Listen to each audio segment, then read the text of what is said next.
Respected elders and brothers, love is by far the most unique and beautiful human quality. It can be described as that very intimate connection, the affection, the attachment that we display to another human. And when there's love in a relationship, then it strengthens and it builds that relationship. The person whom you love, you want to gain proximity, you want to please that person. Innal muhibba liman yuhibbu muti'. That the lover wants to please the beloved. Our deen of Islam has acknowledged the quality of love and has granted us a directive and a guidance in this regard as to how we are to channel this love, in which direction. We are to channel it in one particular direction, in the way of the Messenger Sallallahu Alaihi Wasallam, where we are told, لا يؤمن أحدكم حتى أكون أحب إليه من والدي وولدي والناس أجمعين. None of you have brought complete iman. Nabi Sallallahu Alaihi Wasallam said, until I am more beloved to you than your parents, your children, and the entire mankind. In this hadith, what we are being told is that there is a prerequisite for the completion of your iman, and that is the love of Nabi Sallallahu Alaihi Wasallam. It has been placed as a prerequisite, a condition for the completion of your iman. And Sayyidina Umar radiallahu anhu showed us through his interaction with Nabi Sallallahu Alaihi Wasallam what is required from us in terms of fulfilling this prerequisite for the completion of our iman. Where on one occasion, he was with the Messenger Sallallahu Alaihi Wasallam and he said to Nabi Sallallahu Alaihi Wasallam, "O Nabi of Allah, I love you." Now for us as men, we find it very difficult to express emotion. It's difficult for us to even verbalize to anyone, leave alone our spouses, our children, that I actually love you. The Sahaba radiallahu anhu didn't have that pretension. They were natural, they were spontaneous. What was on their heart, they said it in that manner. So he said to Nabi Sallallahu Alaihi Wasallam, "O Nabi Allah, I love you." And Nabi Sallallahu Alaihi Wasallam said that, check what you're saying. And to what extent do you love me? Your love is not complete hatta akuna ahabba ilayka min nafsik. Your love is not complete until I'm more beloved to you than your own self. Now many times, we're in front of someone and the person says, no, this is my condition, and we just go along with the flow. And we acknowledge it as pretentiously outwardly. Sayyidina Umar didn't just accept it. He said that, give me time, let me think about it. Because this is something very deep, something very, very unique, and something that is very closely connected to me. So he asked for some time, and then he came after a while and he said, "O Nabi of Allah, I love you more than I love myself." And that is when Nabi Sallallahu Alaihi Wasallam said, "Al-an ya Umar." Now, O Umar. Meaning, only now you've completed your iman. Or the other meaning is that, "Oh Umar, what took you so long to get to the stage? You ought to have understood this a long time ago, that I have to be more beloved to you than your own self." And the Sahaba radiallahu anhum, in their interaction, they showed this unique, deep-rooted love for Nabi Sallallahu Alaihi Wasallam. Nabi Sallallahu Alaihi Wasallam, around the 60th of Hijrah, had seen a dream where he was performing tawaf with the Sahaba radiallahu anhum, and he informed them, and they then assumed that now they will have the opportunity, and he then took them out, a group of 1,500, and they proceeded towards Makkatul Mukarramah with the intention of performing Umrah. And as they came close to Makkah, Sayyidina Khalid, who was not yet a Muslim at that time, tried to intercept them. They averted an encounter with Sayyidina Khalid, and they moved to another direction where Masjid Tan'im is. And there, Nabi Sallallahu Alaihi Wasallam with 70 animals was stopped by the kuffar of Makkah, not allowing him to enter. He had come with no sword, he came with the animals, which was a clear and express indication that there was no intention, no agenda of fighting. Yet they stopped him and did not allow him to proceed. And they sent their own their own negotiator on their behalf, Urwa bin Mas'ud, and he was to speak on their behalf. And he came and there was back and forth and back and forth. And eventually they came to says, what I'd like to pick up on is what Sayyidina Urwa, who later became a mu'min, when he went back to the kuffar, then he spoke about his interaction with the mu'mineen. And he described the scenario and he painted the picture in a unique manner of the interaction between Nabi Sallallahu Alaihi Wasallam and the Sahaba radiallahu anhum. And he spoke and he said, Ay qawm, oh my people, لَقَدْ وَفَفْتُ عَلَى الْمُلُوكِ, that I'm an experienced man. I visited many kings. وَفَدْتُ al-Kaysar wal-Kisra wal-Najashi. I had the privilege of being in the court of not one but all three of the main empires of this time. I was in the Roman Emperor's court, I was in the Persian Emperor's court, I was in the African, the Ethiopian Emperor's court. I've seen it all. So I'm not just someone who, is just conjecturing something. I've seen it truly. And he says, مَا رَأَيْتُ أَحَدًا قَدْتُ يُعَظِّمُهُ أَصْحَابُهُ مَا يُعَظِّمُ أَصْحَابَ مُحَمَّدٍ مُحَمَّدًا. I've never seen anything like this. I've seen how the subjects treat their kings, but I've never seen any people treat Muhammad or their king like how the Sahaba treat Muhammad Sallallahu Alaihi Wasallam. And then he goes on to explain and he says, مَا إِن تَنَخَّمَ نُخَامَةً إِلَّا وَكَأَتْ في كف أحدهم فدلك به جلده ووجهه.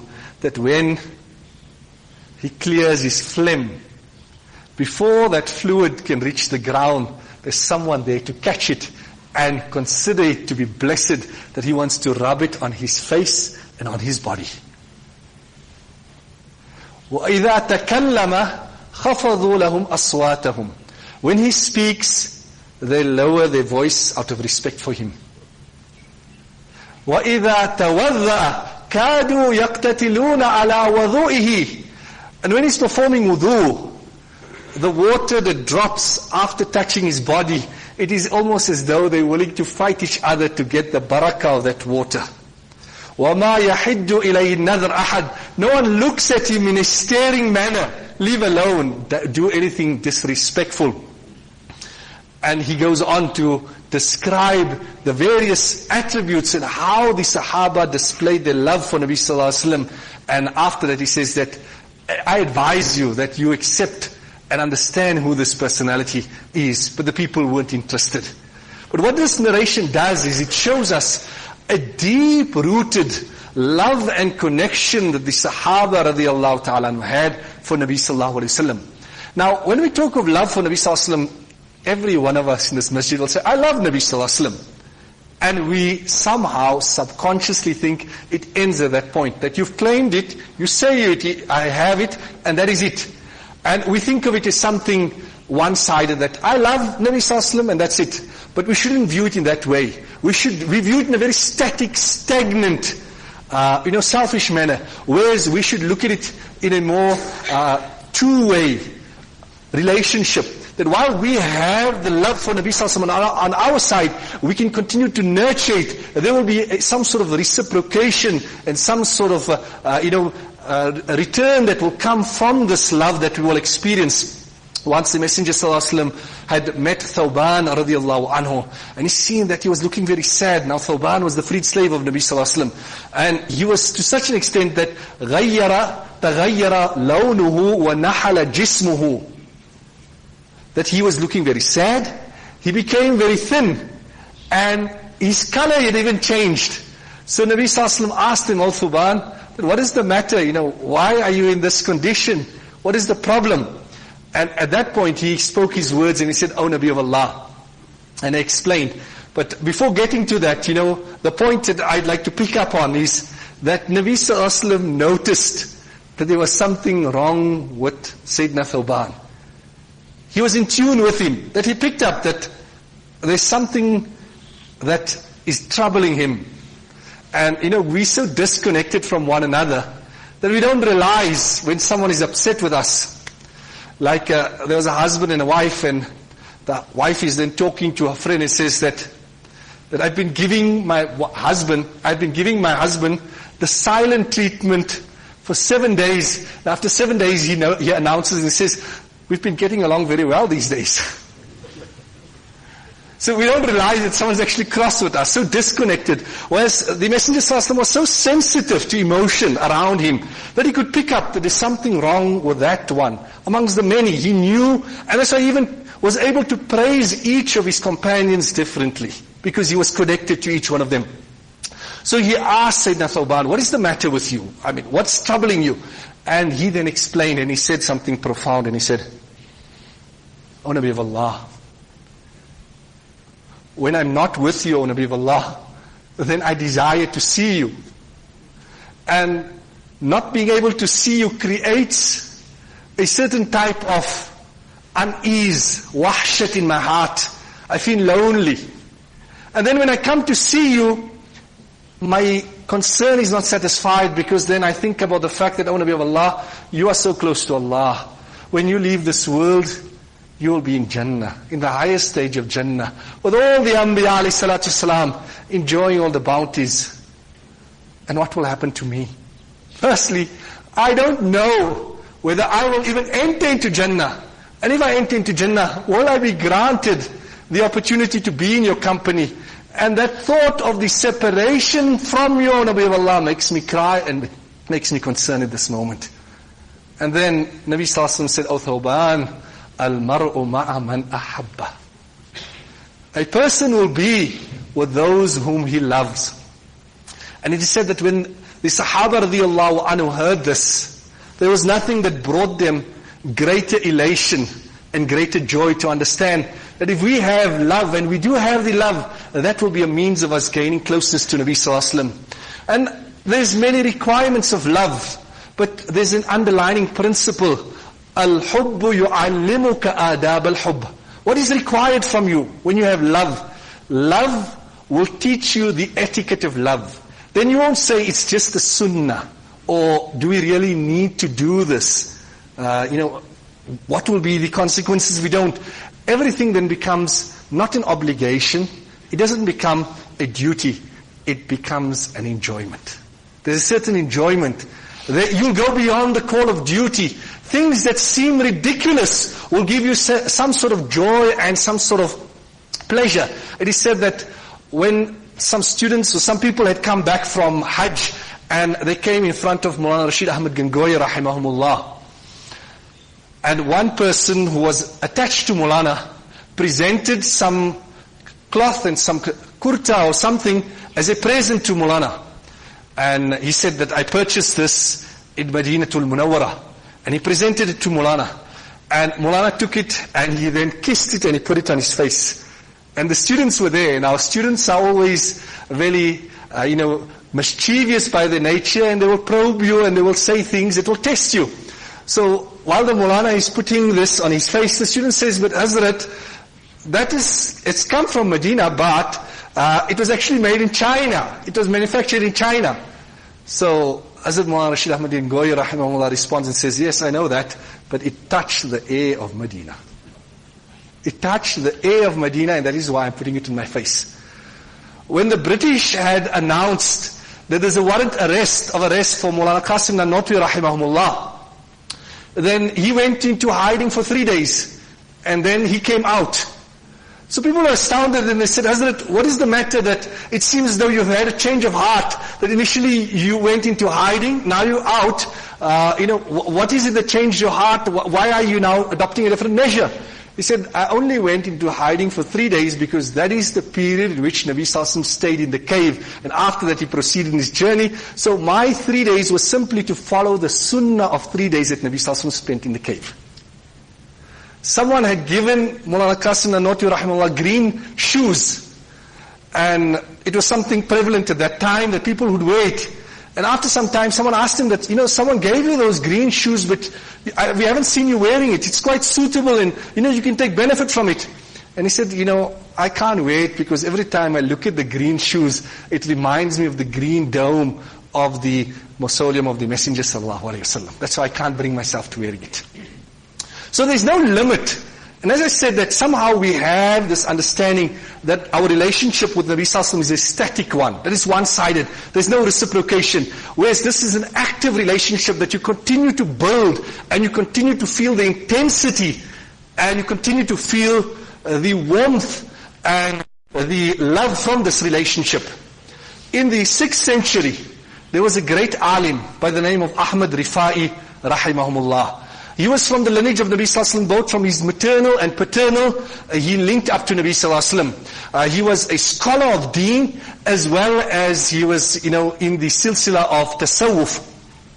And he had many disciples. And it is said that when he was around 50-something, he decided to take the journey down from South Iraq all the way down to the Haramain to perform his Hajj and his Umrah.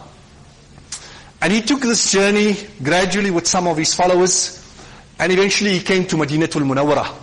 And when he came into Madinatul Munawwarah, he now it was time for him to go to the Rawdah and present his Salat and Salam. And what is written in the books is that at some point there was a special place where the family members of Nabi Sallallahu Alaihi Wasallam would go to present their Salat and Salam. Those from the lineage or the coming down who have their ancestry linked up to Nabi Sallallahu Alaihi Wasallam, they would go to a special door. And when he went there, the people who were in charge, the guard didn't allow him. So he was feeling very, very disappointed. And in this feeling of disappointment and dejection, he then goes in front of the Rawdah of the Messenger Sallallahu Alaihi Wasallam, and he then presents his Salat and Salam. And he says, Ya Jaddi, oh my grandfather, fi halatil bu'di, ruhi kuntu ursiluha ilayk. From a distant place, from Iraq, I used to send my ruh to come and make Salat wa Salam. Tuqabbilu al-arda anni wa hiya naibati. And it used to come kissing the ground on my behalf, understanding the sanctity of this journey. And then he said, وَهَذِهِ دَوْلَةُ الْأَشْبَاهِ قَدْ حَضَرَتْ. And now, this weak servant has had the opportunity of presenting himself after so many years of desire and yearning. He's now here before you to present his Salat and Salam. And then he said astounding words, and he said, فَمْدُدْ إِلَيَّ يَدَيْكَ كَيْ تَحْظَى بِهَا شَفَتَيْ. O Nabi of Allah, stretch out your hand so that my lips can have the honor of kissing your hand. There were 7,000 people in the masjid at that time, and all 7,000 witnessed. The hand came out from behind the casket, and he was able to kiss the blessed hand of Nabi Sallallahu Alaihi Wasallam. And this was a miracle. And why not? When it is our belief that وَهُوَ فِي قَبْرِهِ حَيٌّ, he is alive in his grave. The relationship is an active one. And sometimes, because of our own lack of exerting ourselves and unawareness, we are unable to kindle that relationship. Last year I had the opportunity of traveling to the Haramain. And while going, someone had advised that I should listen to the various talks of Maulana Yunus Patel, rahimahumullah. And through listening through a number of those talks, and I would always advise someone who was undertaking the journey to listen to those talks. And one of the talks, he said that he was once sitting on the marble area, and he was looking in the direction, and someone came past and said, Maulana, what you doing? What you looking at? So he said that I'm looking at the international arrivals and departures. So the person looked astounded. He said, Maulana, what you talking about? So he says, I'm looking at the dome, and I'm picturing the thousands of angels that are coming in from different parts of the world that are bringing the Salat and Salam that the Ummah has sent and delivering it to Nabi Sallallahu Alaihi Wasallam, saying, Oh Nabi of Allah, such and such from such and such place has come and has sent Salam, and here is the Salat and Salam. And then Allah says that use your imagination in your worship. It will create a greater level of spiritual enhancement. So what does that mean? That when you sit down in the morning or in the evening and you're taking out time to read your durood, then don't just say Sallallahu Alaihi Wasallam, Sallallahu Alaihi Wasallam. Choose a place that is quiet. Choose a place where there's no disturbance. Take your tasbih. Now close your eyes. Visualize for a moment that as I'm saying Sallallahu Alaihi Wasallam, there's an angel that is taking this durood and presenting it to Nabi Sallallahu Alaihi Wasallam and saying, Oh Nabi of Allah, your ummati Ahmad has read this durood. Now when you create that environment for yourself, immediately after you've said 100 duroods, you'll feel uplifted. There'll be a different feeling to it. Close your eyes and imagine that I'm sitting by the Rawdah of the Messenger Sallallahu Alaihi Wasallam. Picture as much as you can. Picture the decoration, the fans, the embroidery, the carpet, the green carpet, and take time to create that image in your mind and then start your durood. You'll see it will have a different impact. There'll be a different impact to it. What we need to understand is that when we consider ourselves as lovers of Nabi Sallallahu Alaihi Wasallam, and we think of ourselves that I am a lover, that is our inner dialogue. And what we talk to ourselves and how we consider ourselves, that becomes our actions and our reality. So we need to think of ourselves as lovers of Nabi Sallallahu Alaihi Wasallam, create this spiritual environment for ourselves, and that will inshallah then motivate and propel us to attain greater levels in our love for the Messenger Sallallahu Alaihi Wasallam. Wa sallallahu ta'ala ala khairi khalqi Muhammad wa ala alihi wa sahbihi ajma'in.